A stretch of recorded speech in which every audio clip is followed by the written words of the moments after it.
할렐루야. 우리 좌우 앞에 계신 분들과 인사 나누겠습니다. 할렐루야. 축복합니다. 우리 축복 인사 나눕시다. 무더운 여름 잘 지내고 있습니까? 건강 괜찮으십니까? 인사 나누시죠.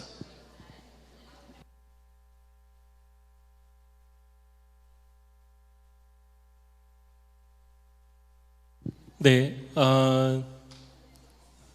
제가 설교 준비를 하면서 본문을 변경을 했어요. 본문을 이렇게 조금 똑같이 창세기 6장인데 요 앞에서부터 좀 봅시다 해서 변경을 했는데 변경 내용을 제가 적어놓고 전달을 안 한 것 같아요. 그래서 주봉하고 그 본문이 약간 다릅니다. 여러분 꼭 기억하시고 수정을 해주시기 바랍니다. 지난주까지 마태복음 강의를 마쳤는데요. 보니까 마태복음 강의를 113번에 걸쳐서 마태복음 강의를 했습니다. 2년 조금 더 되는 기간이기는 한데 절기라든지 뭐 여러 행사들이 있고 선교도 있고 그래서 횟수로 거의 3년 가까이 시간에 걸쳐가지고 마태복음 강의를 했어요. 그래서 제가 볼 때 우리 안디옥 교회 성도님들처럼 마태복음에 대해서 확실하게 알고 계신 분들은 흔치 않다. 저는 이제 그렇게 확신할 정도로 여러분 마태복음에 대해서 아주 잘 배우셨으리라. 그리고 마태복음을 통해서 드러난 하나님의 말씀을 여러분들이 온전히 깨닫는 그런 시간이 되었으리라. 그래서 여러분들은 복된 성도다. 저는 그렇게 믿습니다. 그리고 마태복음 강의 끝나고 나서 목사님 그럼 마태복음 끝나고 그 다음에 마가복음이니까 마가복음으로 들어가나요? 라고 물어보셔서 이제 마가복음으로 들어가는 게 아니고 마태복음을 통해서 그 사복음서 전체의 내용을 요약을 같이 했기 때문에 사복음서를 지나서 이제 교회의 출발과 확산이 들어있는 사도행전으로 넘어가도록 하겠습니다. 그래서 9월 첫째 주부터 사도행전 강의를 시작하는데 사도행전 강의를 하기 전에 좀 다시 한번 우리들의 삶을 좀 성경에 비추어서 살펴봤으면 좋겠다라는 생각이 들었어요. 기도하는데 조금 우리들의 삶이 세상 가운데에서 구별된 삶이 되었으면 좋겠다. 하나님께서 교회로 부르셨는데 교회라는 것은 구별이거든요. 구분이 아니라 구별이에요. 구분은 완전히 나누는 게 구분이고 구별은 섞여 있는데 거기서 딱 티가 나는 것이 구별이에요. 하나님은 우리를 구별되게 하셨거든요. 그 말은 뭐냐 하면 세상 속에서도 그리스도인, 하나님 믿는 사람 이렇게 탁 티가 나는 사람, 그런 사람이 되도록 구별을 하셨는데 요즘은 그런 사람들이 잘 구별이 모르겠어요. 저는 잘 안 되는 부분들이 좀 있는 것 같아요. 그래서 적어도 우리 안디옥 교회 성도들만큼은 하나님의 뜻에 따라서 이 땅에서 삶을 살아갈 때 좀 구별된 삶이었으면 좋겠다. 그래서 구별된 삶을 살아가는 사람들은 어떤 모습으로 살아야 되는가에 대해 가지고 성경에 기록되어진 인물들의 삶을 돌아보면서 이렇게 사는 것이 구별된 삶이고 구별된 삶을 살아가는 자에게는 하나님께서 어떻게 하셨는지 우리가 그 내용을 좀 살펴보는 시간을 갖고 사도행전 강의로 넘어갔으면 합니다. 그래서 8월 한 달 3주에 걸쳐가지고 성경 속에 나타난 인물들을 좀 살펴보는 시간을 갖도록 하겠습니다. 그 첫 번째 시간으로 오늘 먼저 노아에 대해서 살펴보도록 하겠습니다. 노아 그러면 우리가 잘 알고 있습니다. 노아의 홍수, 교회를 다니지 않는 사람, 신앙생활을 하지 않는 사람도 노아의 홍수 그러면 모르는 사람이 없을 정도로 아주 유명한 성경 내용입니다. 그리고 그 노아의 홍수로 인하여서 모든 사람들이 다 심판을 받았는데 그 중에 구원받은 사람들이 바로 노아의 방주에 타고 있었던 동물들과 그리고 노아와 그 가족들만 구원을 받았다라고 하는 것은 우리가 다 알고 있는 겁니다. 그렇다면 그 노아는 왜 그렇게 구원을 받을 수 있었는가? 이게 중요한 거거든요. 노아가 구원을 받았다라고 하는 것은 이미 되어진 일이에요. 문제는 뭐냐면 노아는 왜 구원을 받았을까? 그러면 이 땅의 마지막 때에 하나님께서 심판하시는 그때가 되어진다 하더라도 우리는 그 심판 가운데 멸망되어질 사람이 아니라 구원받을 사람이 되어야 되잖아요. 그렇다면 우리는 어떻게 살아야 하는가? 바로 이 부분에 대해서 노아의 삶을 비추어 우리가 함께 생각해보고 내 삶의 방향을 다시 한번 재설정하는 시간을 갖고자 하는 것입니다. 먼저 오늘 6장 5절 말씀을 보면 그때 당시에 세상에 대해서 이렇게 말을 하고 있습니다. 뭐라고 얘기하냐면 여호와께서 사람의 죄악이 세상의 가득함과 그의 마음으로 생각하는 모든 계획이 항상 악할 뿐임을 보셨어요. 하나님께서 사람을 악하게 살라고, 죄 가운데 살라고 창조하신 건 아니었는데 사람들이 악한 사람들이 되어져 버렸어요. 그래서 그 사람들의 죄악이 세상에 가득하게 된 겁니다. 요즘 보면 사람들의 이런 죄성이 막 날씨가 온도가 올라가면서 같이 올라가고 있는 것 같아요. 그래서 얼마 전에도 아파트 입구에서 일면식도 없는 사람한테 일본도를 휘둘러가지고 죽이기도 하고, 갑자기 내가 화가 난다고, 갑자기 기분이 나쁘다고 옆에 있는 사람을 쫓아가가지고 주먹을 휘두르는 그런 일들이 심심치 않게 지금 세상 가운데 벌어지고 있고, 이것이 남의 일이 아니라 지금 우리들의 일이 되어져 가고 있는 거예요. 근데 비단 이거는 우리나라만의 문제가 아닙니다. 미국에도 마찬가지고 다른 나라도 마찬가지예요. 갑자기 길을 걸어가고 있는데 갑자기 주먹을 휘둘러서 상해를 입힌다든지 하는 그런 일들이 심심치 않게 벌어지고 있고, 아마 유튜브 보시면 그런 일들이 뉴스에 올라오는 거를 여러분들이 보실 수 있을 거예요. 그런 모습들을 보면서 하나님께서는 마음에 한탄을 하신 거죠. 아우, 내가 저들을 저렇게 하라고 만든 게 아닌데 왜 저러고 살지? 안 되겠다. 심판해야 되겠다. 다시 창조해야 되겠다라고 결정을 하시게 됩니다. 그래서 그런 사람들이 살고 있는 그 모습 가운데 오늘 8절을 보니까 하나님께서 심판을 결정을 하셨는데, 우리 8절에 뭐라고 그러냐면, 그러나 노아는 여호와께 은혜를 입었더라. 할렐루야. 세상이 아무리 흉흉해도요, 하나님의 은혜를 입는 자는 있습니다. 세상이 하나님의 심판 가운데 있어도요, 그 가운데 구원받는 사람은 있는 거예요. 근데 어떤 사람이 구원받느냐? 노아 같은 사람, 그리고 우리가 바로 그 노아 같은 사람이 돼야 되는 것입니다. 그렇다면 노아는 어떤 사람이었느냐? 오늘 본문에 이어서 9절 말씀을 보면 노아에 대해서 이렇게 이야기를 하고 있습니다.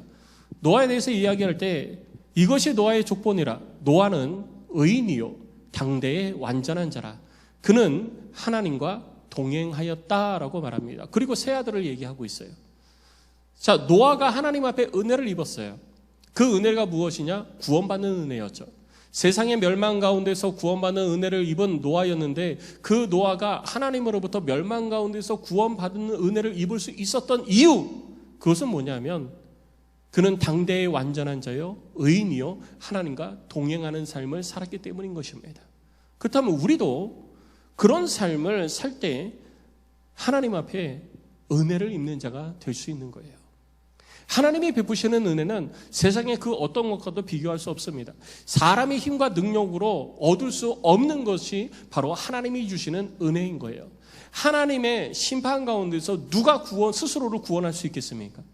아무도 하나님의 심판 가운데서 스스로를 구원할 수 없어요. 그런데 그 가운데서 하나님으로부터 은혜를 입은 자는 구원을 받는 것입니다. 그래서 내가 하나님 앞에 은혜 받는 자가 되어야 되는 거예요. 하나님의 은혜를 입은 자가 되어야 되는 거죠. 그러면 노아가 하나님의 은혜를 입었을 때 노아의 삶은 의인이요 당대의 완전한 자였고, 그리고 하나님과 동행한 자였습니다. 그러면 오늘 이 노아가 은혜를 입을 수밖에 없었던 이유를 우리 두 가지로 함께 살펴보기를 원합니다. 먼저 첫 번째는, 오늘 노아는 의인이요 당대의 완전한 자라고 9절에만 이야기를 했는데, 노아는 의인이었어요. 의인이라고 얘기할 때 그 의인이라는 것에 대해서 국어사전은 이렇게 평을 하고 있습니다. 뭐라고 평을 하고 있냐면, 본질적으로 의롭고 착하고 고결한 인격자, 그 사람이 의인이래요. 누가 의인이죠? 네, 본질적으로 의롭고 착하고 고결한 인격자. 그래서 세상에 의인이 있나요? 고결한 인격자? 옆에 분 보세요. 고결한 인격을 가지고 있는 사람 같은지. 차마 쳐다볼 수가 없겠죠. 옆에 사람을 고결한 인격자로 생각 안 하기 때문에 못 쳐다보는 게 아니라 찔리니까 못 쳐다보는 거예요. 옆에 사람이 나를 판단할까 봐 못 쳐다보는 거예요. 고결한 인격자, 이 얘기를 할 수가 없습니다. 그럼에도 불구하고 사람들이 세운 가치 기준을 가지고 그 사람은 의인이다, 이 사람은 의인이다 이렇게 생각하는 경우가 있다라는 거죠. 그런데 성경은 이렇게 이야기를 합니다. 로마서 3장 10절 말씀에 성경은 분명하게 얘기해요. 뭐라고 얘기했냐면 기록된 바 의인은 없나니 하나도 없다라고 이야기하고 있습니다. 아니 성경에서 의인이 없다고 그랬어요. 그런데 성경에서 또 뭐라고 그러냐면 노아는 의인이었다고 그럽니다. 뭐가 맞는 거죠? 아니 노아는 의인이라고 그랬는데 로마서에서는 의인이 없다고 그래요. 구약에는 의인이 있고 신약에는 의인이 없는 걸까요? 구약 따로 신약 따로예요? 아니에요. 구약과 신약은 하나예요. 그런데 왜 한 곳에서는 의인이라고 그러고 한 곳에서는 의인이 없다고 그러시는 걸까요? 우리는 바로 이 부분에 대해서 왜 노아를 의인이라고 성경은 기록하고 있는지를 살펴볼 수 있어야 되는 것입니다. 인간은 본질적으로 의인이 될 수가 없습니다. 고결한 인격자? 이거를 떠나가지고 그냥 하나님 앞에 의인이 될 수가 없어요. 인간 스스로 의인이 될 수가 없습니다. 그래서 로마서에 기록된 것처럼 의인은 없나니 하나도 없다라고 선언을 해주고 있는 것입니다. 그런데 그 가운데에 하나님으로부터 의인이라 인정받는 사람이 있어요. 그 사람들은 왜 의인이라고 인정받는 것일까요? 하나도 없다고 했음에도 불구하고 왜 의인이라 인정받을 수 있느냐? 하박국 2장 4절 말씀을 보면 의인이라 인정받는 사람에 대해서 말합니다. 뭐라고 얘기하냐면 보라 그의 마음은 교만하며 그 속에서 정직하지 못하나 의인은 그의 믿음으로 말미암아 살리라 라고 기록하고 있습니다. 의인은 누구냐? 믿음으로 사는 사람이 의인인 것입니다. 그리고 이 하박국 선지자의 말은 다시 로마서 1장 17절에서 복음에는 하나님의 의가 나타나서 믿음으로 믿음에 이르게 하나니 기록된 바 의인은 믿음으로 말미암아 살리라 함과 같으니라 라고 기록하고 있는 거예요. 구약의 하박국 선지자의 말이 다시 한번 신약으로 넘어와서 로마서 1장 17절에 바울의 말로 반복되어집니다. 다시 한번 선언되어지고 있는 거예요. 의인은 없습니다. 하나도 없어요. 이 땅에 의인은 있을 수가 없습니다. 그러나 의인으로 인정받는 사람이 있는데 그 사람이 누구냐? 하나님을 믿는 믿음으로 사는 사람이 하나님 앞에 의인으로 인정받는 것입니다. 성도 여러분, 여러분들이 의인으로 인정받는 자가 되시기를 주의 이름으로 축원합니다. 하나님을 믿는 사람, 그리고 그 믿음을 가지고 사는 사람, 그 사람이 의인이니 주를 믿는 여러분들이 하나님 앞에 의인이 된 줄로 믿습니다. 그런데 이 의인은 의인으로만 그냥 믿음을 가지고 있는 것만이 아니에요. 믿음으로 말미암아 살리라 그랬잖아요. 삶의 근원이 믿음이에요. 그럼 믿음으로 사는 것이 어떻게 사는 것이냐? 바로 그 다음에 얘기하고 있는 것처럼 완전하게 사는 거예요. 믿음으로 삶을 산다는 것은 바로 완전한 삶을 이야기를 하는 것입니다. 완전하다라는 것은 온전하다와 같은 뜻입니다. 그런데 이 온전함, 완전함이라고 얘기할 때 이 땅에 완전한 것이 뭐가 있죠? 아무것도 없어요. 의인이 하나도 없는 것처럼 완전한 것도 아무것도 없습니다. 완전함이라는 단어로 표현할 수 있는 것은 딱 하나밖에 없어요. 뭐냐면 우리 주 여호와 하나님 한 분이십니다. 그분을 향해서만 완전함 혹은 온전함이라는 단어를 사용할 수 있는 거예요. 그 외에는 그 어떤 것에도 완전하다, 온전하다 이런 표현을 할 수가 없습니다. 그럼에도 불구하고 노아는 하나님 앞에 완전하다라는 인정을 받은 거예요. 의인이라 인정을 받은 것처럼 완전하다라고 인정을 받았는데, 그렇다면 성경을 통해서 완전하다라고 하는 것은 우리들 가운데 어떤 것일까? 마태복음 5장 48절을 보면 예수님께서 이렇게 말씀하십니다. 하늘에 계신 너희 아버지의 온전하신 것 같이 너희도 온전하라. 여러분, 온전하라 그랬으니까 이것은 권면이 아니라 명령이에요. 우리는 온전해져야 돼요. 근데 온전해질 수 있나요? 우리들 스스로 온전해질 수 있어요? 온전해질 수 없어요. 그런데 왜 할 수 없는 것을 하라고 그러는 것인가요? 우리는 성경을 읽으면서 가끔 가다 보면 이거 내가 할 수 없는 건데 이거 왜 하라고 그랬지? 이렇게 생각되어지는 것이 있을까요? 없어요. 우리가 할 수 있는 것을 주님이 말씀하시는 거예요. 그런데 하기에 좀 어려운 것은 있을 수 있어요. 힘든 것은 있을 수 있어요. 그러나 그것을 할 수 없는 것은 없습니다. 그래서 믿는 자에게는 능치 못함이 없느니라 그런 거예요. 할 수 있어요. 그런데 우리들의 힘이 부족하기 때문에 우리들로 하여금 그것을 이루어갈 수 있도록 우리들에게 보혜사 성령님을 보내주신 것입니다. 그래서 성령의 능력을 힘입어 우리는 이러한 일들을 이루어갈 수 있는 거예요. 그래서 우리들의 힘과 우리들의 능력으로는 우리들의 삶 자체를 완전하게 할 수가 없습니다. 그래서 우리는 우리들 스스로 완전하게 할 수 없다는 걸 하나님이 아시기 때문에 너희는 온전하라라고 말씀을 하시면서도 우리들 가운데 주께서 온전케 해 주시겠다라고 성경을 함께 기록하고 있는 거예요. 에스겔서 27장 4절 말씀을 보면 이렇게 기록하고 있습니다. 네 땅이 바다 한가운데 있으며 너를 지은 자가 네 아름다움을 온전하게 하였도다. 우리들의 아름다움을 온전하게 하는 것은 하나님이에요. 갈색병 앰플이 아니에요. 우리들의 아름다움을 온전하게 하는 것은요, 피부과가 아니에요. 하나님이지. 하나님이 우리를 온전하게 하는 거지 피부과가 우리를 온전하게 하는 게 아닙니다. 피부과가 우리의 아름다움을 만들어가는 게 아니고요, 하나님의 능력이 우리를 아름답게 하는 줄 믿으시기 바랍니다. 피부과 의사 안 계시죠? 또 피부과 의사분 또 시험들을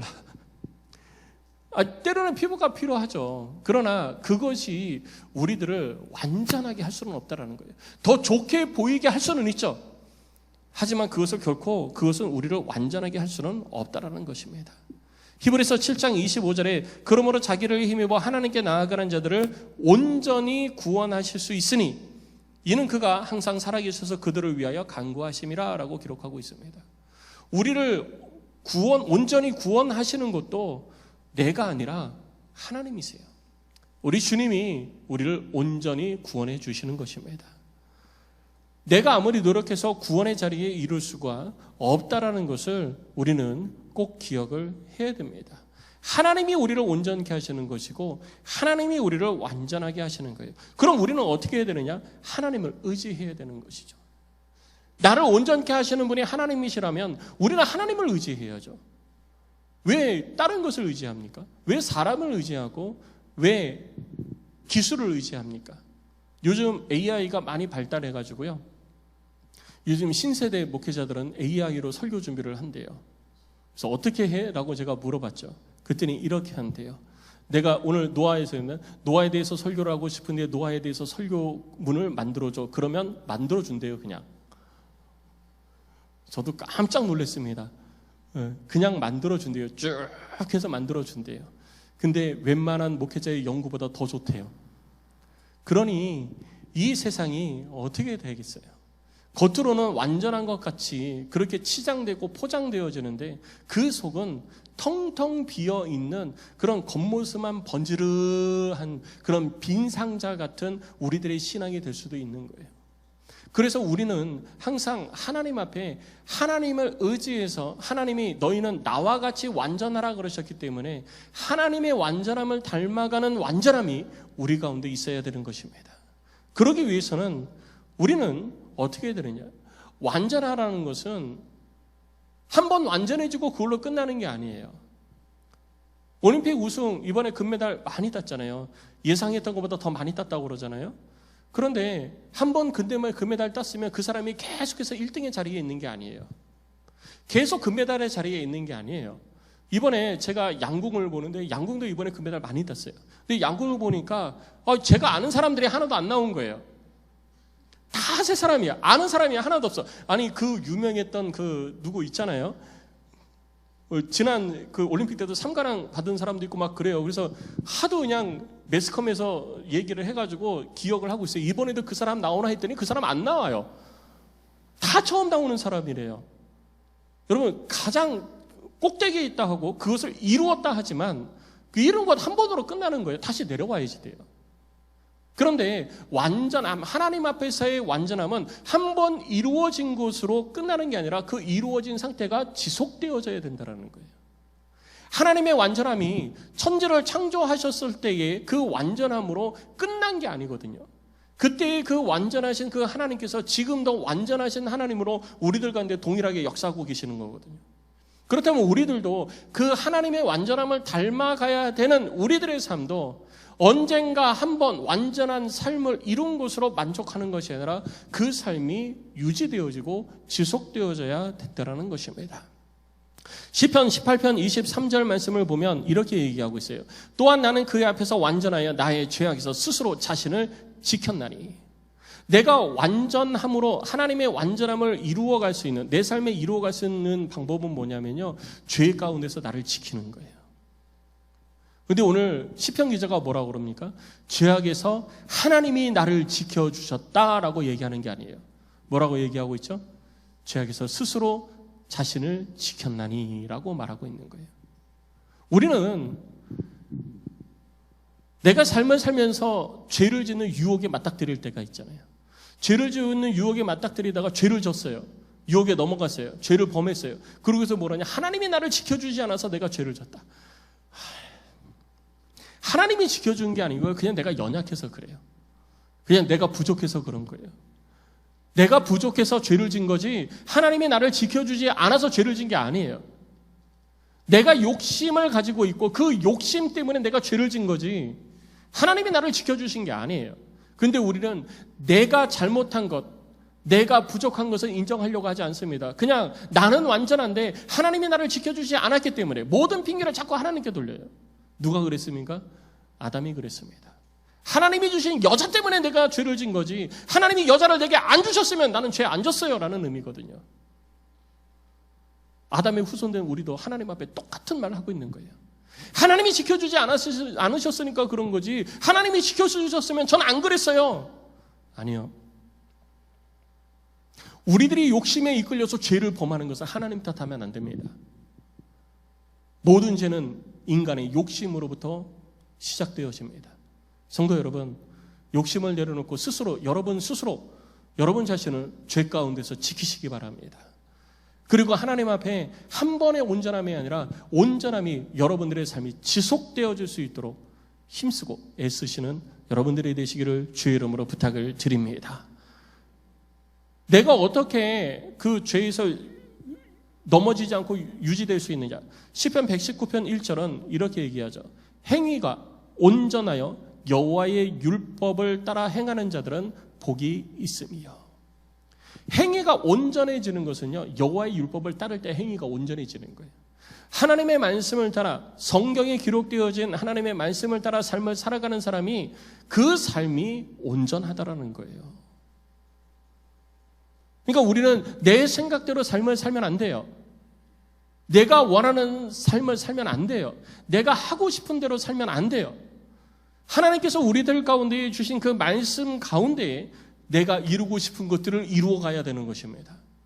말씀의 테두리 안에서 우리는 거해야지 돼요. 그런데 지금 사회는 네가 원하는 것, 너 좋아? 너 좋아? 행복해? 기뻐? 됐어 그럼.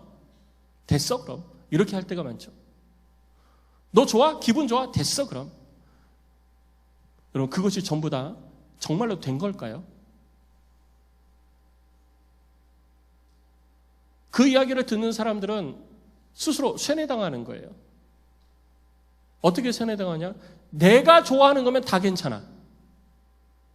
다른 사람이 나를 어떻게 평가하든지, 다른 사람이 나를 어떻게 대우하든지, 다른 사람이 나를 뭐라고 얘기하든지 상관없어. 내가 괜찮으면, 내가 마음에 괜찮으면 다 괜찮아. 그러니까 자기 마음대로 살게 되어지죠. 부모의 그늘 아래 있을 때에는 어느 정도 되는 것 같아요.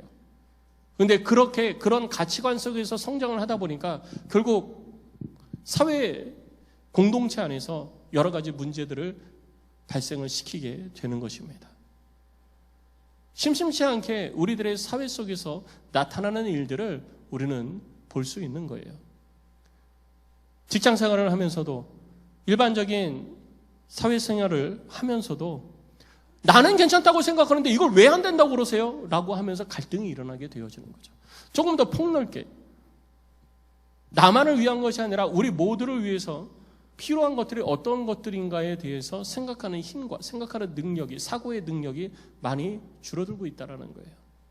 그래서 요즘 가장 심각한 교육 주제로 대두되어지는 것이 바로 문해력이라는 것입니다. 아이들이 글을 못 읽는데요. 글을 읽어도 무슨 얘기인지를 모른대요. 하도 직관적인 것만 받아들이다 보니까 그런 일이 있다고 합니다. 중요한 것은 하나님의 말씀에 기준을 두고 삶을 사는 자가 온전한 삶을 유지할 수 있다는 거예요. 죄 가운데서 스스로를 지킬 수 있다는 것입니다. 그래서 우리에게 열왕기상 8장 61절은 이렇게 말하고 있는 거예요. 그런즉 너희 마음을 우리 하나님 여호와께 온전히 바쳐서 완전하게 하여 오늘과 같이 그의 법도를 행하며 그의 계명을 지킬지라. 내 마음을 하나님께 바쳐야 돼요. 내 마음을 하나님께 둬야 돼요. 그래야 내가 이 땅에서 하나님의 뜻을 따라 살아갈 수 있다는 거죠. 내 마음을 내가 원하는 것에 두니까 하나님의 뜻과 상관없이 사는 거예요. 그러면서 우리가 은혜를 경험하지 못하는 것입니다. 그래서 성경은 우리로 하여금 완전할 것을 권해주고 있는 거예요. 너희는 완전해라. 창세기 17장 1절에 아브라함이 99세 때에 여호와께서 아브라함에게 나타나서 그에게 이르시되 나는 전능한 하나님이라 너는 내 앞에서 행하여 완전하라. 하나님께서 말씀하셨어요. 아브라함이 몇 살 때요? 99세 때. 아브라함이 99세면은요 인생을 다 산 거예요. 그러면 자기가 살아오면서 가지고 있는 인생의 가치관이 있을까요? 없을까요? 있어요. 인생의 버릇 있어요? 없어요? 있어요. 자기가 삶을 살아온 그 모든 경험들이 근 100년간 살아온 모든 경험들이 다 갖추어져 있습니다. 그런데 그 아브라함을 향해서 하나님은 뭐라고 말씀하시느냐? 너는 내 앞에서 행하여 완전하라. 100년의 삶을 산 것이 나와 무슨 상관이냐? 그게 중요한 것이 아니라 내가 몇 년을 살아왔고 내가 무슨 가치관을 가지고 살아왔느냐가 중요한 것이 아니라 하나님 앞에 완전한 삶을 살고 있느냐 못 살고 있느냐 이게 중요하다는 거예요. 내가 100년 동안 살아왔는데 귀국 와서 그걸 어떻게 바꿔야 하나님? 아니에요. 하나님 바꾸라고 하시는 거거든요. 내가 70을 이루고 살았는데요. 이제 와서 바꾸라고요? 바꿔. 하나님 50년은 내가 이루고 살았는데 바꿔. 하나님 우리에게 말씀하시는 거거든요. 하나님이 완전한 것처럼 완전해지기를 노력하라는 거예요. 그리고 신명기에 보면 18장 13절에 너는 내 하나님 여호와 앞에서 완전하라 라고 주님이 명령하십니다. 하나님이 아브라함에게만 하신 말씀이 아니라는 거예요. 아브라함에게만 하신 말씀이 아니라 이스라엘 백성들에게 행하신 말씀입니다. 너는 내 하나님 여호와 앞에서 완전하라. 그러면 구약의 성도들에게만요? 아니요. 신약에 보면 히브리서 6장 1절 2절을 보면 그러므로 우리가 그리스도의 도의 초보를 버리고 죽은 행실을 회개함과 하나님께 대한 신앙과 세례들과 안수와 죽은 자의 부활과 영원한 심판에 관한 교훈의 털을 다시 닦지 말고 완전한 대로 나아갈지니라 라고 말하고 있습니다. 지금 내가 머물러 있는 곳에 머물러 있지 말라는 거예요. 완전한 곳으로 나아가라는 것입니다. 끊임없이 우리는 완전함을 추구하는 자가 되어야 되는 거예요. 그래서 골로새서 1장 28절에 우리가 그를 전파하여 각 사람을 권하고 모든 죄로 각 사람을 가르치면 각 사람을 그리스도 안에서 완전한 자로 세우려 함이니 라고 기록하고 있는 것처럼 나의 완전함을 추구하는 것뿐만 아니라 다른 사람의 완전함을 함께 추구하는 자가 되어야 되는 거예요. 그게 우리에게 주신 명령이거든요. 그러니까 신앙생활은 나만 잘한다고 되는 게 아니에요. 옆에 사람도 잘하게 해야 되는 겁니다. 그런데 문제는 뭐냐면 나도 잘 안 하면서 옆에 사람한테 뭐라고 하니까 문제가 되는 거예요. 그러니까 사람들이 뭐라 그래요? 옆에 있는 사람이 너나 잘해 이렇게 얘기하는 겁니다. 그러니까 일단 나부터 잘하자라는 의미에서 나나 잘하자. 근데 이 나나 잘하자라는 말이 교회 안에서는요 성경적이지는 않아요. 성경에서는요 피차 권면해서 세워주라고 그러거든요. 성경에서는 너나 잘해 이렇게 얘기하고 있지 않아요. 그런데 하도 개인주의가 발생하고 그 개인주의 속에서 우리가 살면서 너도 못하면서 그러니까 일단 나나 잘하자. 그래서 나나 잘하자 이렇게 된 거지 성경은 결코 너만 잘하면 된다 이렇게 얘기하고 있지 않다는 거예요. 우리가 함께 이루어가라고 성경은 권면하고 있는 것입니다. 온전한 삶을 이루는 것도 함께 이루어가야 돼요. 그 시작은 나부터 되어지는 거죠. 그래서 에베소서 4장 13절 말씀에 기록된 것처럼 우리가 다 하나님의 아들을 믿는 것과 아는 일에 하나가 되어 온전한 사람을 이루어 그리스도의 장성한 분량이 충만한 데까지 이르러야 된다라고 권면해 주고 있는 거죠. 그렇게 자라가야죠. 그것이 바로 우리가 하나님의 은혜를 힘있는 방법입니다. 하나님이 세상을 심판하시겠다 결정하셨을 때에도 하나님으로부터 은혜를 입은 자가 있었어요. 누구? 노아. 은혜를 입은 이유는 딱 간단합니다. 하나님 앞에 의인이었고 완전한 자였어요. 그래서 은혜를 입은 거예요. 저는 우리 안디옥의 모든 성도들이 하나님 앞에 은혜 입은 자가 되기를 주의 이름으로 축원합니다. 하나님 앞에 은혜 입은 자가 되어져야 돼요. 성도 여러분, 여러분들의 삶이 하나님 앞에 은혜 입은 자의 삶이 꼭 되시기를 주의 이름으로 축복합니다. 그리고 두 번째 우리가 함께 살펴본 것은 똑같은 구절에 기록되어져 있는데요. 노아는 하나님과 동행한 사람이었어요. 그는 하나님과 동행하였다라고 기록하고 있어요. 자, 8절에 노아는 여호와께 은혜를 입었더라. 그리고 9절에 은혜 입은 자의 모습 가운데 그는 하나님과 동행하였다라고 기록하고 있습니다. 하나님과 동행해야 돼요. 동행이라는 것은 길동무입니다. 그런데 단순히 물리적인 길을 넘어서 이거는 추상적인 길동무를 얘기를 하는 겁니다. 혼자 사는 것처럼 외로운 건 없어요. 인생은 함께 해야지 돼요. 그래서 하나님께서도 남자를 만드시고 남자 혼자 거하는 것이 좋아 보이지 않아서, 좋아 보이지 않은 거예요. 그래서 돕는 배필을 지으셨어요. 그래서 함께 하게 하신 것입니다. 그리고 하나님 보시기에 좋은 모습이 되어졌던 것이죠. 그래서 하나님은 우리가 함께 하는 것을 원하고 계시고 말씀하고 계십니다. 그런데 사람이 아무리 자기의 눈에 보기에 좋은 대로 행해도요, 영원하지 않습니다. 영원할 것처럼 생각을 하고 그렇게 만나서 그렇게 죽자사자 붙어 있지만 영원하지 않아요. 영원하지 않습니다. 그리고 이 사람 없으면 못 살아 그래가지고 결혼을 했는데 그래서 안 헤어지나요? 요즘 많이들 헤어지잖아요. 이혼율이 자꾸 높아져 가고 있어요. 이번에 교단 총회 하면서도 목회자의 이혼에 대해서 이러한 경우는 이혼이 가하다라고 헌장에 들어갔어요. 그전에는 헌장에 딱 기록되어지고 명시되어지는 않았는데 이번엔 딱 명시가 되어졌어요. 사회적 통념 속에서 문제가 발생했을 때 얘기 안 해도 아시죠? 폭행, 외도 이런 것들 다 포함되죠. 그리고 이단, 신앙의 문제, 이단이라든지 이런 신앙의 문제로 인해서 이혼할 수 있다. 그런데 여러분, 이런 문제가 아니더라도요, 이 목회자들에게도 황혼 이혼이 요즘 많이 늘어나고 있다고 그래요. 황혼 이혼이. 그걸 목회자의 이혼 문제를 다루는 시간이 아니니까 제가 구체적으로 말씀을 안 드리지만, 사람을 내가 함께하는 사람이라고 내가 선택을 해도 영원히 될 수가 없는 거예요. 그럼 우리는 누구와 동행해야 되는가? 하나님과 동행하는 삶을 살아야 되는 거예요. 노아가 은혜를 입은 것은 하나님과 동행했기 때문에 은혜를 입은 거예요. 성경은 하나님과 동행하는데 사람과 동행할 때도요, 이런 사람하고는 동행하지 말라고 그래요. 잠언 말씀을 보면요, 첫 번째는 이 노하기를 잘하는 사람과 동행하지 말아라. 그리고 미련한 사람과 동행하지 말아라. 미련한 사람은 다른 말로 얘기하면 게으른 사람이에요. 게으르고 미련한 사람과 사귀지 말아라.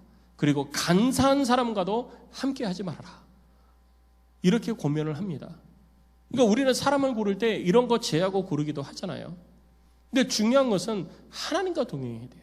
근데 하나님과 동행하는 자에게 하나님께서 함께 하시는데요, 열왕기상 3장 6절을 보면 솔로몬이 자기 아버지 다윗에 대해서 이렇게 얘기를 해요. 나 하나님과 동행해, 이렇게 얘기한 게 아니에요. 여러분 잘 봐야 돼요. 나 이렇게 하나님과 동행하고 있어, 이게 아니라 다른 사람이 인정하는 거예요. 그 아들이 아버지에 대해서 평가를 하는데 이렇게 이야기를 합니다. 솔로몬이 이르되 주의 종 내 아버지 다윗이 성실과 공의와 정직한 마음으로 주와 함께 주 앞에서 행함으로 주께서 그에게 큰 은혜를 베푸셨고 주께서 또 그를 위하여 이 큰 은혜를 항상 주사 오늘과 같이 그의 자리에 앉을 아들을 그에게 주셨나이다. 그리고 솔로몬이 볼 때 자기 아버지 다윗은 하나님과 함께한 자예요. 주 앞에서 행한 자, 하나님과 함께한 자, 하나님과 동행한 자예요. 그런데 동행하던 그 아버지의 모습이 뭐라고 표현되냐면요, 성실과 공의와 정직한 마음이라고 얘기하고 있습니다. 하나님과 동행하는 사람은요, 아까 얘기했죠, 믿음으로 행하는 사람, 그 사람이 의로운 사람이에요. 그리고 하나님 앞에 완전한 삶을 살아가기 위해서 이 땅에서 우리들 스스로 죄악을 지키고 우리들 스스로 삶을 살아가는 자.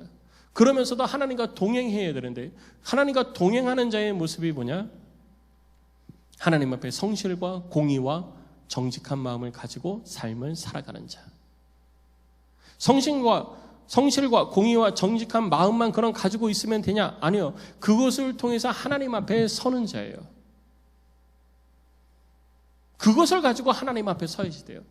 그러니까 여러분 제가 늘 말씀드리죠. 우리 이번에 중고등부 수련회 가서 설교하고 왔는데 중고등부 수련회 3시간 반 가까이를 제가 이제 집회 인도하고 왔는데요. 아이들 열심히 기도하더라고요. 근데 나 동행하고 있어. 아니에요. 내 노력으로 될 수 있는 게 아니에요. 내가 성실과 공의와 정직한 마음을 가지고 하나님 앞에서 동행해야 돼요. 그 마음을 가지고 하나님 앞에서 행해야 된다는 거예요. 하나님 앞에서 행한다는 것은 말씀 가운데 순종한다는 거잖아요. 그렇다면 우리들이 하나님을 섬길 때도 어떻게 돼요? 성실하게, 공의롭게, 정직한 마음을 가지고 섬겨야 된다는 거예요. 게으르면 안 돼요. 그래서 성경은 뭐라고 합니까? 게으르지 말고 열심을 품고 주를 섬겨라 그러잖아요. 그래서 신앙생활을 하는 사람은요, 게으르면 안 돼요. 절대 게으르면 안 됩니다. 그리고 자꾸 변덕 부리면 안 돼요. 변덕 부리면 안 됩니다.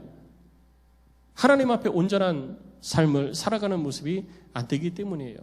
그리고 우리가 그렇게 하려고 해도 우리가 잘 안 돼요. 그래서 하나님께서 우리를 도와주시기 위해서 성령을 보내주신 거잖아요. 하나님의 성령의 은혜를 힘입어서 우리는 그렇게 살아가야 되는 것입니다. 그래서 시편 73편 23절에 내가 항상 주와 함께하니 주께서 내 오른손을 붙드셨다라고 시편 기자는 고백하고 있는 거예요. 내가 주와 함께하면 주께서 나를 붙들어 주시는 거예요. 그래서 내가 온전한 삶을 살 수 있다라는 거죠.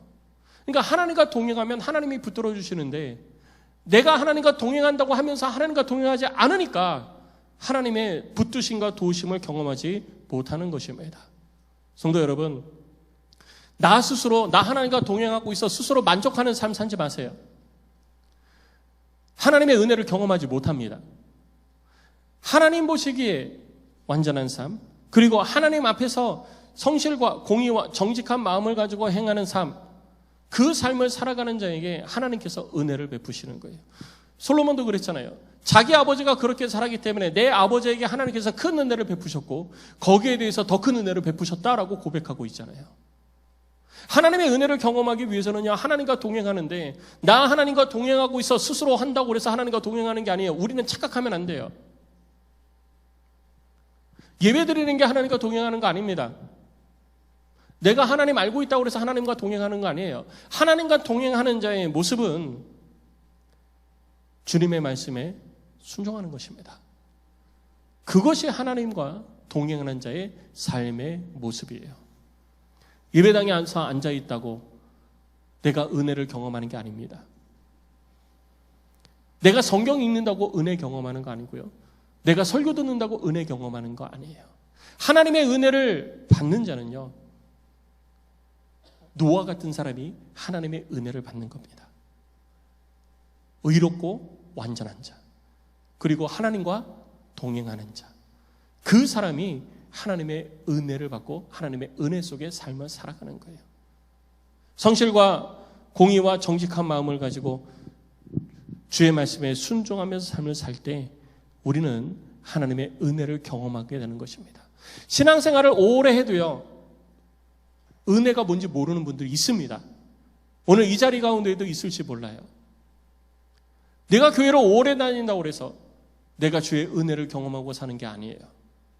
주의 은혜를 경험하는 자는 은혜를 경험하기에 합당한 삶을 사는 자가 은혜를 경험하는 것입니다. 하나님이 이 땅을 멸망시키겠다, 심판하시겠다 결정을 했어도요, 하나님의 은혜에 입을 자는 반드시 있습니다. 마지막 때에 요한계시록 시대를 살아가고 있는 우리들 역시 하나님의 은혜를 경험한 자가 되기를 원합니다. 성도 여러분, 하나님의 은혜를 경험한 자가 되시기를 주의 이름으로 축원합니다. 하나님의 은혜가 매일의 삶 속에 경험되어지기를 주의 이름으로 축복합니다. 이것이 우리를 향하신 하나님의 뜻이에요. 노아처럼 하나님 앞에 의롭고 완전한 자가 되십시오. 그리고 하나님과 동행하는 삶을 사십시오. 부족해요. 어려워요. 힘들어요. 잘 안 돼요. 알아요. 저만 아는 게 아니라 우리 하나님도 알아요. 그래서 성령 보내주셨잖아요. 성령님 의지하십시오. 여러분들의 부족함을 도우시고 채우실 것입니다. 그리고 우리는 이미 은혜 입었어요. 그 은혜가 뭐죠? 그리스도 십자가의 은혜인 것입니다. 지난 언제 말씀드렸죠? 언제 제가 얘기했는데, 은혜를 입었으면 은혜를 입은 자로서의 합당한 삶을 사는 것이 본래의 모습이잖아요. 구원의 은혜를 입었으면 구원의 은혜를 경험한 자로서의 모습으로 사십시오. 구원의 은혜를 경험했음에도 불구하고 구원의 은혜를 못 받은 사람처럼 살면 안 되는 거예요. 구원의 은혜를 경험한 사람은 구원의 은혜에 합당한 삶을 살아야 되는 것입니다. 한 번 도달한 곳으로 끝나는 것이 아니라 계속 유지가 되어져야 돼요. 예수 그리스도께서 나의 죄를 사해 주셨다 해서 끝나는 게 아니라 내가 다시는 죄 가운데 빠지지 않기 위해서 스스로 지켜가야 되는 거예요. 말씀으로 지켜가야 되는 것입니다. 그래서 내 삶이 하나님의 은혜 가운데 있음을 늘 고백하는 자가 되어야 되는 겁니다. 성도 여러분, 노아와 같이 주의 은혜를 경험하는 우리 안동의 모든 성도들이 되시기를 주의 이름으로 축복합니다. 우리 시간 함께 찬양하고 기도하겠습니다. 찬양하고 기도할 때 내게 은혜 베푸시고 나를 온전케 하시는 분은 오직 주님밖에, 오직 예수님밖에 없습니다. 여러분 고백하십시오. 우리 하나님의 은혜를 입은 노아처럼 내가 완전한 자로 주와 동행하는 삶을 살겠습니다. 나와 함께 하셔서 내 삶에 주의 은혜가 늘 넘쳐나게 하시고 내가 주께 내 삶을 드리겠습니다. 우리 제목을 가지고 우리와 함께 찬양하고 기도하는 시간 갖도록 하겠습니다.